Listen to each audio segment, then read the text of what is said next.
Розпочинаємо вечірній інформаційний ефір на каналі АТР. Я Христина Стець, вітаю вас і дякую, що ви до нас приєдналися. І впродовж наступних півгодини про важливі питання для нас, українців, і, власне, про завершення так званого політичного тижня будемо говорити з гостем нашої студії. Це Денис Монастирський, експерт програми реформування правоохоронної та судової системи Українського інституту майбутнього. Пане Денисе, ще раз доброго вечора. Доброго вечора. І ще раз дякую, що ви до нас прийшли. Крім того, хочу глядачам нагадати, що ви можете бути активними учасниками нашого ефіру, телефонувавши до нашої студії. Можливо, у вас є запитання до гостя цієї години. Нагадаю, номер телефону +3 8073 419 41 58. Пане Денисе, розпочнемо з того, що, власне, сьогодні маємо п'ятницю і маємо завершення 7-ї сесії Верховної Ради 8-го скликання. Депутати роботу свою продовжують вже через 2 тижні, в лютому. І підсумовуючи, власне, завершення цієї сесії, спікер парламенту Андрій Парубій вже визначив пріоритетні завдання для депутатів на місяць лютий. Давайте послухаємо Андрія Парубія і, власне, обговоримо. Без сумніву, ключовим питанням Української Верховної Ради України це має бути питання безпеки і оборони.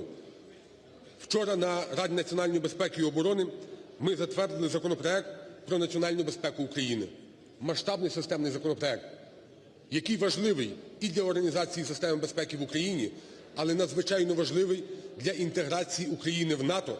Ми також повинні прийняти ряд законопроєктів, які необхідні для виконання угоди про асоціацію України з Європейським Союзом. Ми повинні завершити виборчу реформу. Колеги, ми повинні розглянути Закон про антикорупційний суд. Як і усі закони, які ми приймали в судовій реформі, ми просили висновки Венеційської комісії і враховували ці висновки. І я переконаний, і цього разу, голосуючи за Закон про антикорупційний суд, ми повинні врахувати всі висновки і рекомендації Венеційської комісії. І, звичайно, у нас велика заборгованість по кадрових питаннях, друзі. Це є склад Центральної виборчої комісії. Це питання вже перезріло. Наскільки мені відомо, в найближчий час має бути внесене нове подання Президента України, і я невідкладно поставлю його на розгляд Верховної Ради України. Але це також і Національний банк, це Рахункова палата, це Уповноважений з прав людини. Отож, пане Денисе, почули ми Андрія Парубія про те, якими є плани та народних обранців на вже місяць лютий та і на наступну сесію парламенту. І оскільки ви, власне, є профільним експертом з реформування правоохоронної і судової системи, то хотіла б, власне, розпочати з антикорупційного суду. З антикорупційного суду ви бачили, напевно, ті, власне, вимоги Венеційської комісії і вже пізніше зауваження, на які реагував і Світовий банк, і МВФ, і вже зараз адміністрація президента говорить про те, що все ж таки будемо доопрацьовувати, напевно, що вже в другому читанні. Наскільки, на вашу думку, логічним є цей процес? Спершу щодо виступу голови Верховної Ради, хочу зробити таку ремарку, що дійсно в мене відчуття дежавю з виступом президента у власне його посланні парламенту в вересні місяці цього минулого року вже, перепрошую, де він визначав подібні пріоритети. Так само звучав антикорупційний суд, так само звучало питання національної безпеки. І ви знаєте, можу сказати, що ця сесія парламенту взагалом не справилася з цими завданнями, які була перед ними. Єдине, що, напевно, цей найбільш гучний законопроект про так званий про деокупацію Донбасу, про особливості здійснення державної політики на цих окремих територіях, він був прийнятий на цьому останньому тижні. І це можна віднести до безперечних, скажімо так, перемог парламенту, якщо ми говоримо просто про рахунок, скільки законів з пріоритетних прийнято, скільки ні. Закон про антикорупційний суд, він від самого народження ідеї про антикорупційний суд, він іде під великим натиском, я би сказав, під поштовхом міжнародної громадськості. І якщо ви пам'ятаєте риторику президента на початку минулого року, мова йшла про лише палати, спеціальні палати в вищих судах антикорупційні. Мова йшла про те, що всі судді мають бути антикорупційні, мається на увазі в усіх судах. І все ж таки нас довели, скажімо так, до того, що це має бути все ж таки окремий вищий антикорупційний суд, який має перебрати на себе велику частину розгляду справ, які стосуються антикорупційних, ну, власне, статей. І отут якраз розділяються точки зору і експертів, і законопроєктів, які їх є 5 всього на сьогоднішній день подано. Вони багато в чому дублюють одне одного. Але головна теза – це, звичайно, до того, що він має розглядати. Друге, як має складатися і формуватися склад цього суду. І, звичайно, кількість цих суддів і головне питання, коли він може бути сформований. От на ці всі питання ми можемо коротко дати, якби, що зараз є і що може бути. Спершу про перспективу прийняття самого закону. Ну, звичайно, я переконаний, що цей закон буде прийнято на наступній сесії, і незважаючи на слова пана голови Верховної Ради, адже дійсно вже стільки меседжів отримано зовнішніх міжнародних інституцій, що вже власне багато хто з експертів говорить, а чи не забагато говорять про те, що чи не це взагалі вплив на суверенітет України, адже нам вказують не тільки, що треба визначити, врегулювати це питання, а нам вказують, яким саме чином має бути врегульовано, які мають бути, наприклад, вимоги до суддів, як має відбиратися, хто має право вето на відбирання цих суддів. Тобто вже безпосередньо норми, які бери і пиши в закон. Я вас переб'ю, ви запам'ятаєте, власне, чи не забагато, власне, цю свою думку, ви про меседжі згадали, тому тут зараз логічно буде ще один з них, аби наші глядачі побачили і почули. Йдеться про заяву від Міжнародного валютного фонду, яку озвучив директор департаменту комунікації МВФ Джері Райс під час брифінгу сьогодні. Отож, давайте послухаємо. В листі, який було надіслано органами влади України, висловлена стурбованість МВФ щодо відповідності деяких положень законопроекту до зобов'язань України за програмою і до рекомендацій Венеціанської комісії. Тепер ми сподіваємося, що влада врахує ці побоювання з боку співробітників МВФ та змінить законопроект між читаннями в парламенті. А тепер, пане Денисе, попрошу вас продовжити свою думку про те, що, можливо, і справді десь забагато, і не тільки нам радять створити антикорупційний суд, а, зокрема, і вже навіть говорять абсолютно конкретно, що і як треба зробити.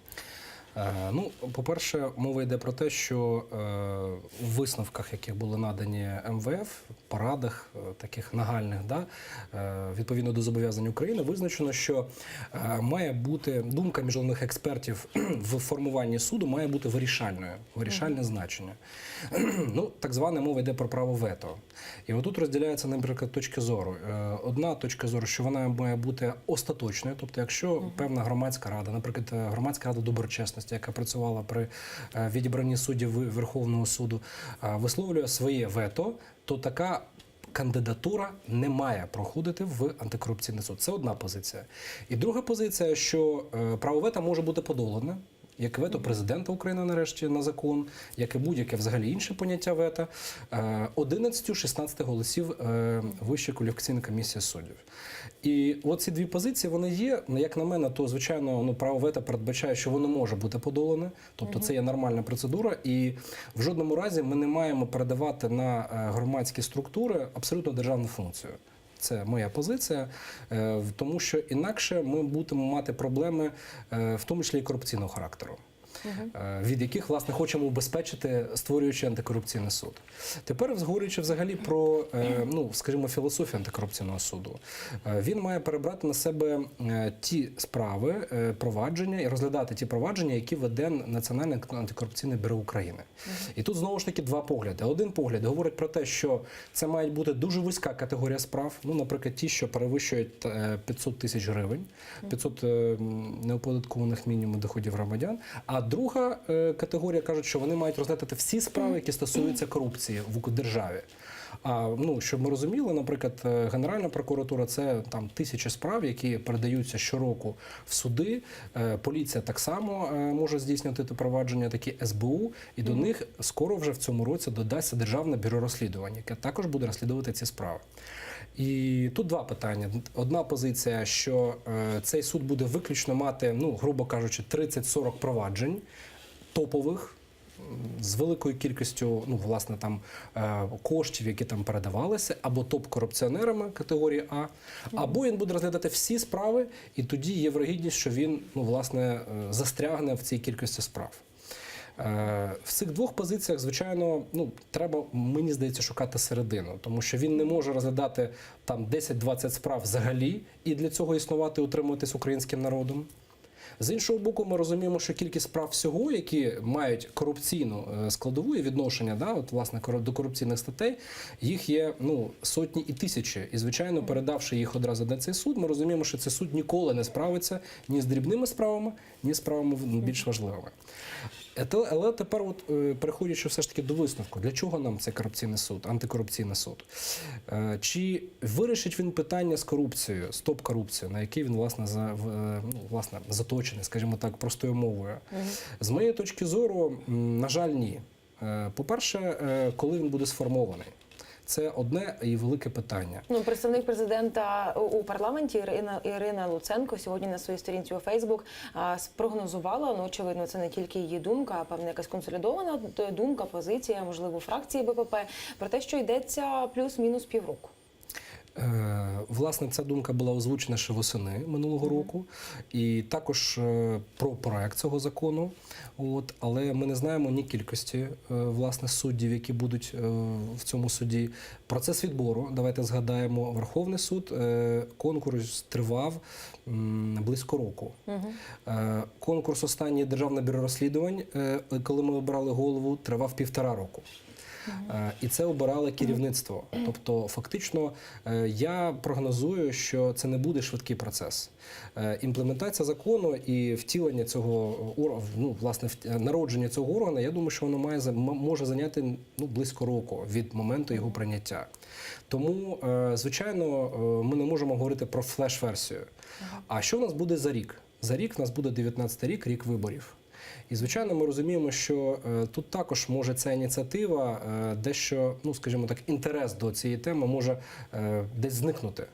І я думаю, в цьому є небезпека. Насправді, що за цей рік ми переключимось на тему виборчих технологій, хто буде президентом наступним, які політичні сили війдуть в парламент, і забудемо про ці вартісні речі для нашого суспільства. Тому я прогнозую, що це буде рік, але рік цей має пройти під постійним тиском громадськості для його створення.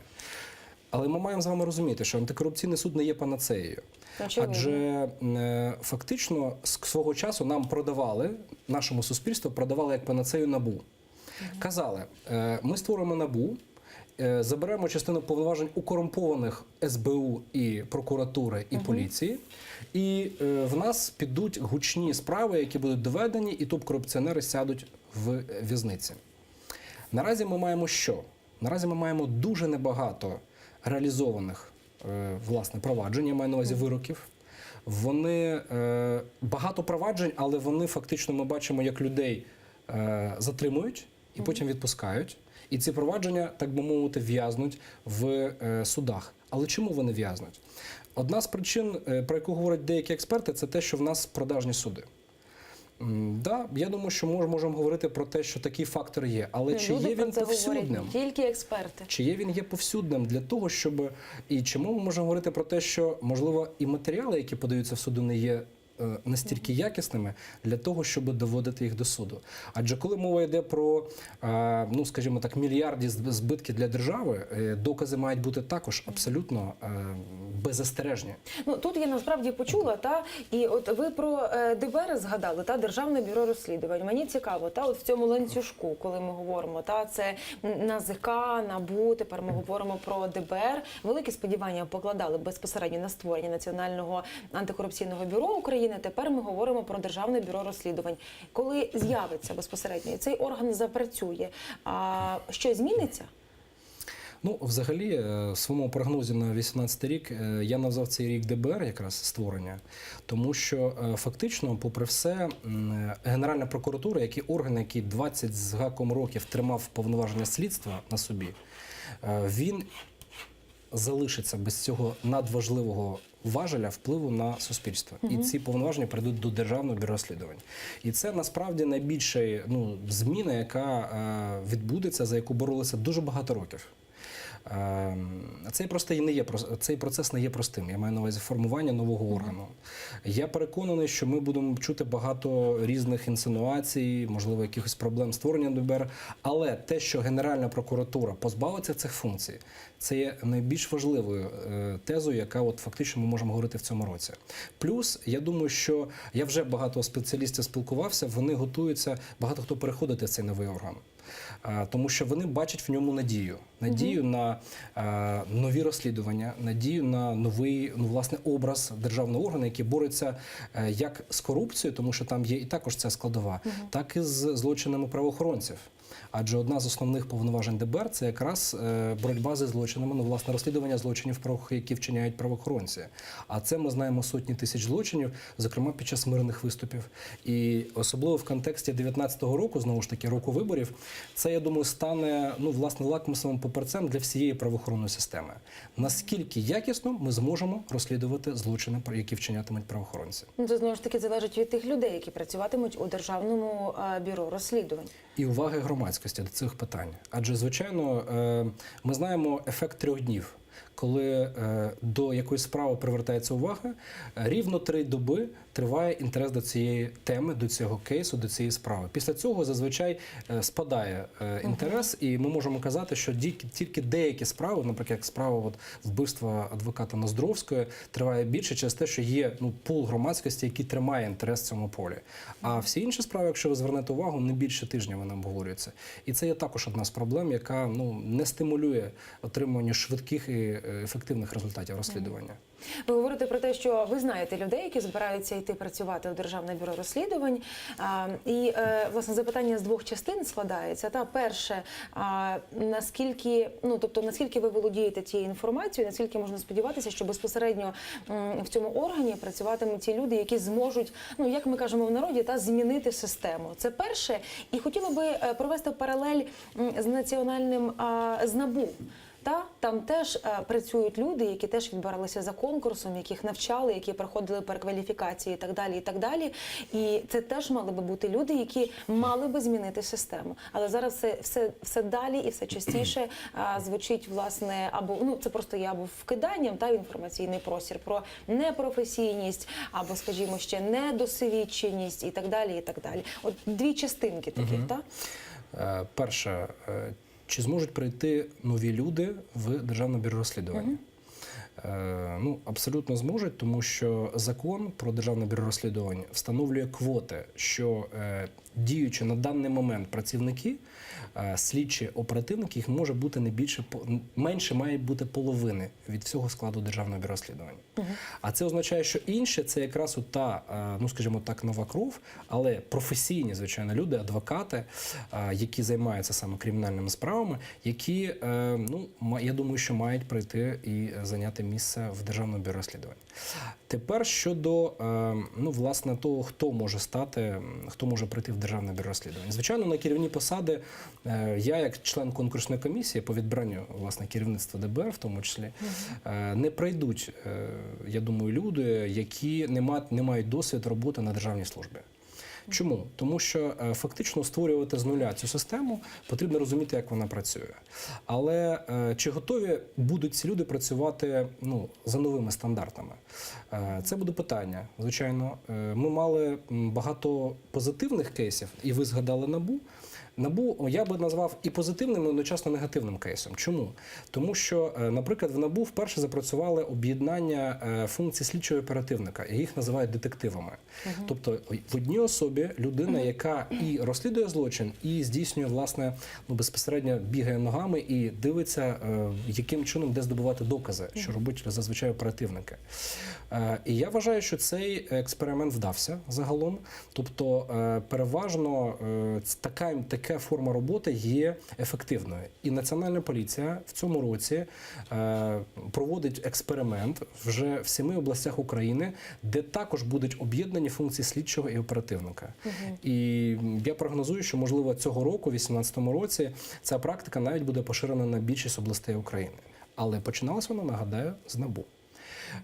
Щодо негативів, чи може бути старий прокурор гарним слідчим в НАБУ або в ДБР? Може. Тому що питання досвіду і питання моральних установок, в принципі, вони є, ну, кожен вибирає для себе. Тобто, фактично, який він займає бік. І багато спілкуючись з співробітниками НАБУ, я бачу, що в них є, ну, здоровий ентузіазм до роботи. Чого я, наприклад, не бачу в багатьох слідчих сьогодні Національної поліції, на жаль. Тому я думаю, що з ДБР буде така сама історія, що спеціалісти, принаймні, покладають великі надії на те, що цей орган може, ну, скажімо, вібрати в себе найкраще, що є в правоохоронній системі сьогодні, а є здобутки, які варто перенести на завтра. Але в той же час взяти ті новації, які в Європі сьогодні, ну, скажімо, набрали довели свою ефективність. Ну, наприклад, я один приклад наведу лише те, що як допитувати, так, там, наприклад, підозрюваного особу, і, власне, методика проведення допиту, це може бути шляхом вибивання доказів, як дуже часто практикує, в тому числі українська поліція, чого якби утаювати це. І норвежці, наприклад, зараз перейшли до зовсім іншої форми, до такої співбесіди, процесуального опитування, яке дає набагато більше результатів. І, власне, вони довели це на важких справах, такі як справа про, ну, власне, теракт, пам'ятаєте, Брейвіка, який вбив понад 70 осіб свого часу в Норвегії. Це була дуже гучна справа, шоком для країни. І в той же час вони завдяки цим новим методам змогли отримати більше інформації від нього, власне, ніж би це було якимись примусовими методами. Ну, а щось більше про цей новий метод ви говорите? Мені стало, скажімо, цікаво, та, бо я не чула про це. Ну, тобто, такий формат співбесіди, та, ми можемо собі уявити, як це відбувається. Але в контексті допиту або підозрюваного, та, або свідка, скажімо, в чому суть, та, цього формату? Ну, по-перше, це і від наявності спеціальних кімнат для, власне, проведення таких, проведення допиту, скажімо, він залишиться допитом, звичайно. Тобто це має бути там кімната, яка не розділяє, скажімо так, в жодному разі там ніхто не має бути утримуваний насильно, тому подібне. Це має бути спілкування. І форма задавання питань має бути таким чином, щоб особа, яка допитується, мала максимально викласти ту версію, яка вона вважає є правдивою. І саме такі там багато прийомів, які от розкриваються під час цього, власне, навчання, які проводили норвежці декілька днів тому в Україні, вперше, до речі. І вони показали на практиці, що вони добиваються зараз в усіх таких норвежських поліцейських відділках більших результатів, ну, по важким кримінальним провадженням, мається на увазі справа організованої злочинності, справа тероризму, ніж вони досягали це декілька років тому. Тому я думаю, що ця практика може бути в нових органах, таких як ДБР, тому що ми розуміємо, щоб, ну, зробити кімнату для допитів і переробити її в Нацполіції, це величезні кошти. А в ДБР буде все одно прилаштовувати приміщення, все одно буде проводитись ремонти, те саме, як і НАБУ. Тому я думаю, що тут є багато надії на запровадження таких подібних прикладів позитивних, які використовуються в Європі і всьому світі. І аби вже завершити розмову про Державне бюро розслідувань, ви про конкурс згадали, та? Я попрошу вас уточнити, ми знаємо про те, що вже є очільник цього органу. І заступники. І ви ще говорите, то, власне, про керівні посади, про такий керівний склад. Чи, власне, триває цей конкурс, як багато кандидатів, і наскільки ретельною є перевірка цих кандидатів, та? Починаючи, ну, умовно кажучи, і від професійних здобутків, професійної діяльності, плюс така психологічні тести, та психологічна перевірка, яка зараз практикується у відборі, і там, скажімо, там і суддів, і на інші посади.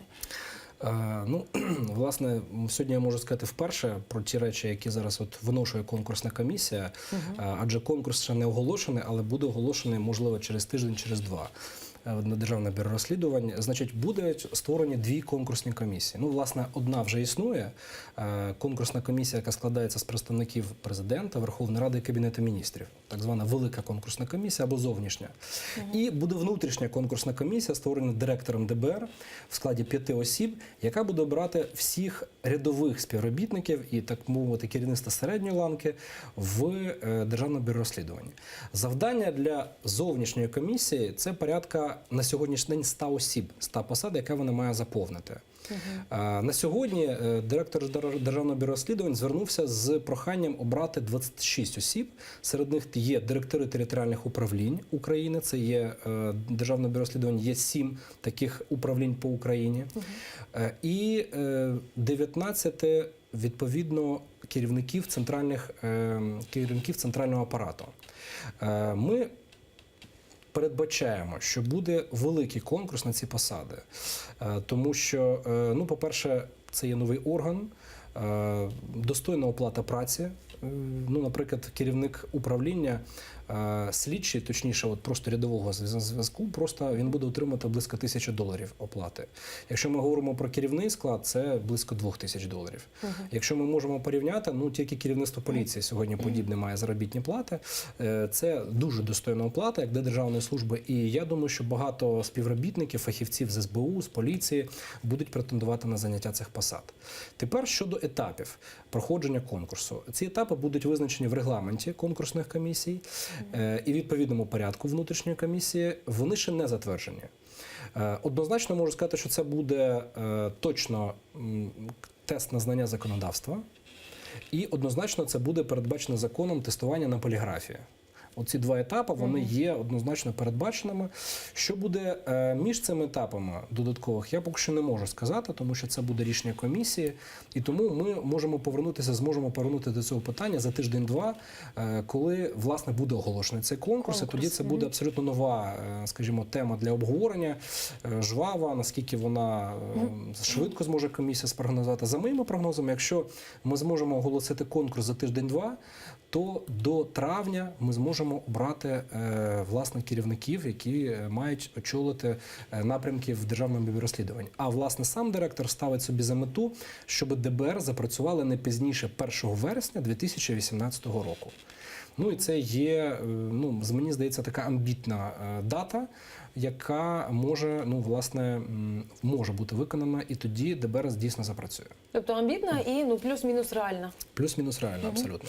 Тут я з вами я зрозуміла, будемо чекати оголошення конкурсу, тиждень-два, і тоді я думаю, що ми знову, можливо, зустрінемося у цій студії, аби вже обговорити більш детальніше і, можливо, про ті речі, про які ви вже через 2 тижні зможете говорити, і більше подробиць.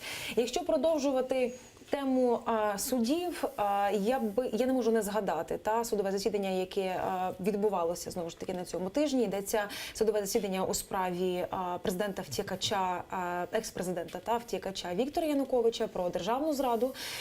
І на цього тижня одним зі свідків був пан Дещиця, який станом на 2014 рік він був виконувачем обов'язків міністра закордонних справ. Вся країна час до часу стежить за перебігом цих засідань, ви, напевно, теж спостерігаєте. Я би хотіла запитати, наскільки, на вашу думку, є перспективним, скажімо, взагалі розгляд, цей судовий процес? Наскільки, на вашу думку, є підготовленою сторона обвинувачення і наскільки є такою зубатою, підготовленою сторона захисту? Чи можна зараз говорити про якісь певні прогнози у цій справі? Ну, скажімо так, ця справа розраховувалася як справа на декілька місяців з самого початку. І про це анонсував і Генеральний прокурор, і інші, власне, експерти. Але вона вже розтягнулася на досить тривалий час, понад півроку вона триває.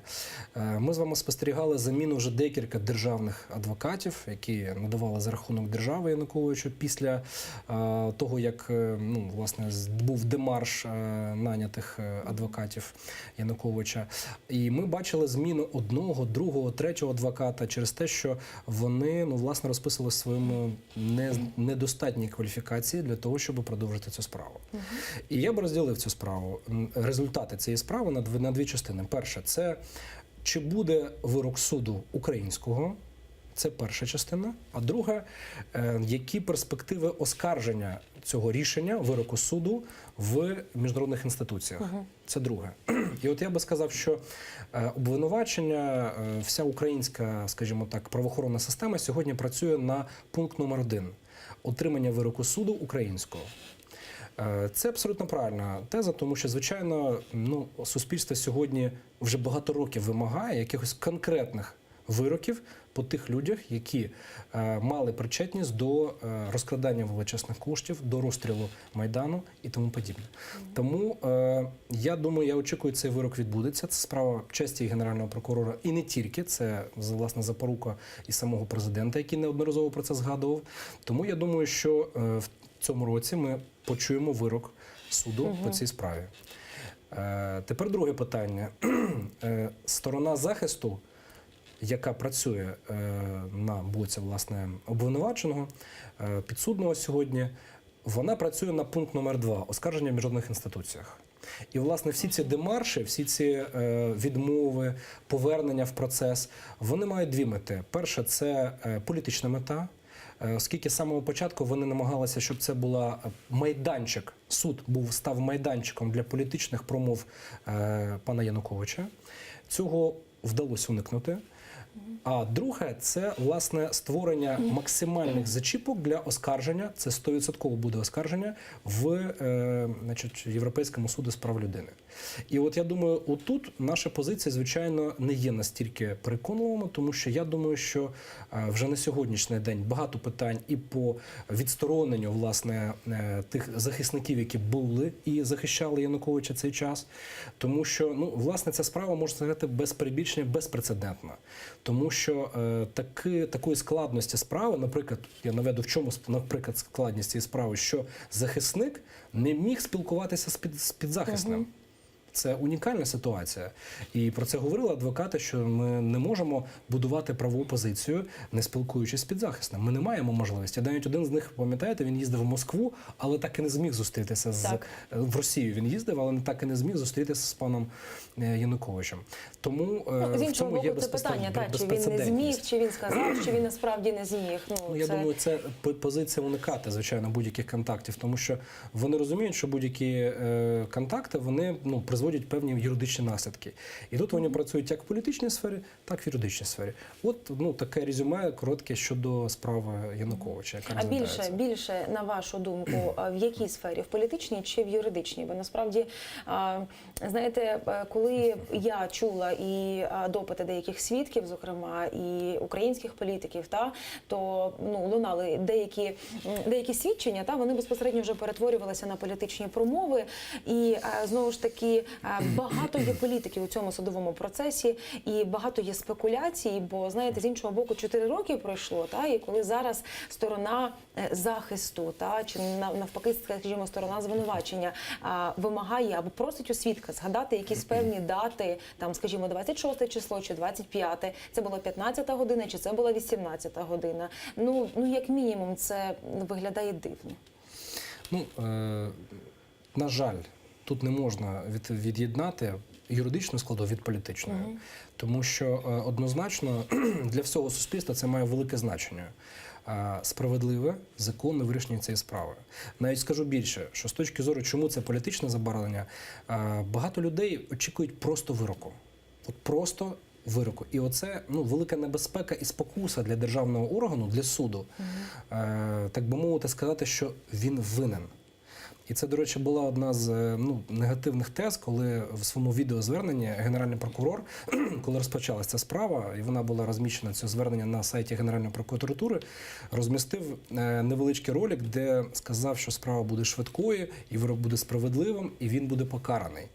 Тим самим чином, вже наперед, порушивши, власне, цю презумпцію невинуватості, яка б мала бути в будь-якому разі. Яка просто, напевно, мала би бути, бо, власне, про те, що вирок буде справедливим, і одразу говорити про те, яким буде цей вирок, як би ми не ставилися до Януковича, як би, можливо, більшість суспільства не хотіла безпосередньо, аби те, що він був покараний, в будь-якому випадку це нелогічні речі. Має бути законність. І тут цікаво, я наведу ще приклад з Норвегії, той самий, з якою ми спілкувалися 10 хвилин тому, коли відбулася жахлива трагедія з Брейвіком, терактом, загинули молоді люди.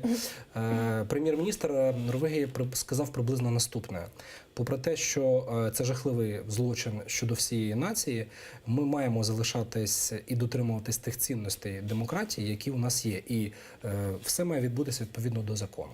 Я думаю, що оцей заклик, він має бути відноситися до української Феміди в повній мірі. І я сподіваюся, що українська Феміда витримає цей дуже важкий екзамен. Ну і ще одна складова цього екзамену, якщо продовжувати і виклики для української Феміди, і продовжувати тему Януковича, це йдеться про цю масштабну спецконфіскацію коштів оточення Януковича.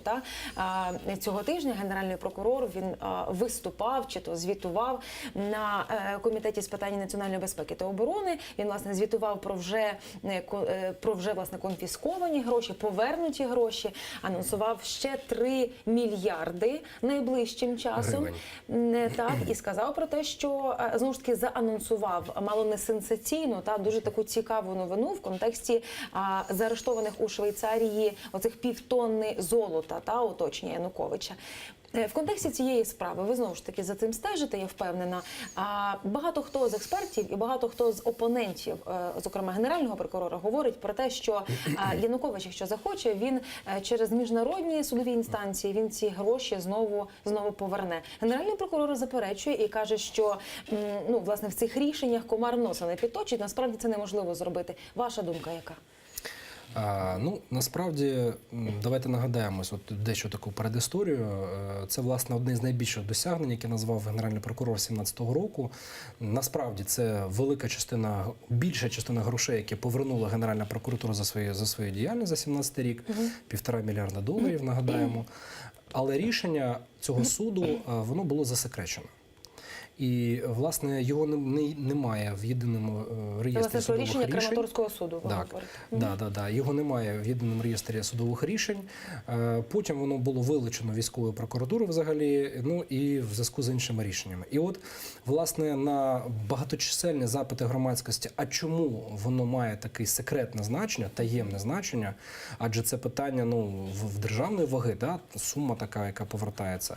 І, власне, багато звучало б застережень, що це, власне, не є кошти Януковича, тому що там в рішенні суду не фігурує прізвище Януковича. Там фігурують прізвища, які можуть бути афілійовані з Януковичем. І, власне, от на цьому тижні пан Генеральний прокурор сказав про те, що значення нерозголошення цього рішення полягає в тому, що там згадується багато фірм, багато підприємств, які на сьогоднішній день задіяні в багатьох злочинних схемах. І якщо вони будуть розуміти, що вони там є, вони будуть протидіяти, власне, розкриттю цих схем, поверненню коштів, про які було анонсовано вже, власне, наступних це коштів 3 мільярдів гривень, які можуть бути повернені в бюджет. З точки зору, скажімо, права, скажу ж, звичайно, це є також виключне рішення про засекречення рішення суду. Це не є характерно для нашої власне правової системи, і тому це викликало абсолютно, скажімо так, обґрунтоване обурення громадськості. В тому числі Transparency International заявила про те, що потрібно це рішення оприлюднити, і, власне, ми маємо його побачити і оцінити.